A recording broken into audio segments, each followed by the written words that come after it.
كلمة بقى في وجود حسن وفي وجود المؤلف، انت محتفية بالبنات اكتر من الصبيان. يعني لبس البنات ما شاء الله، ولكن في بعضهم مش موحد الشوز. يعني المسائل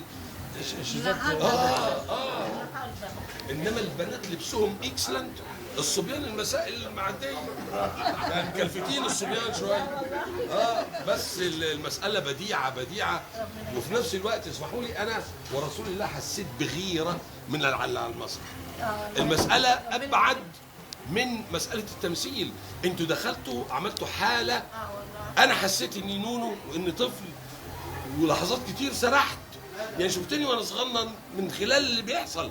انتوا عاملين لغه الطفل، وبالذات العصفور. لا ده موضوع تاني. انتوا عاملين لغه الطفل، ومساله الدخول في حوار مع الصاله والصاله ترد عليكم وتدخل في حوار، دي مساله محتاجه فنان خاص جدا غير الفنان العادي. انا بنقل سعادتي ليكم يعني ايه بشكل عالي قوي.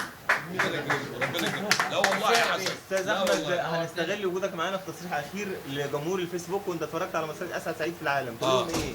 بقول شيء جميل، ومفترض ان اقل القليل كل مدارس المرحله الابتدائيه والطفل ييجوا يزوروا هذا العرض، لانه عرض مثقف متفتح بيناقش عقليه الطفل بشكل ناضج جدا. انا خارج سعيد لاني انا اسعد سعيد في العالم. لا والله لا اسمحوا لي انا بستغل الفرصه دي وبقول انا نازل ترشيح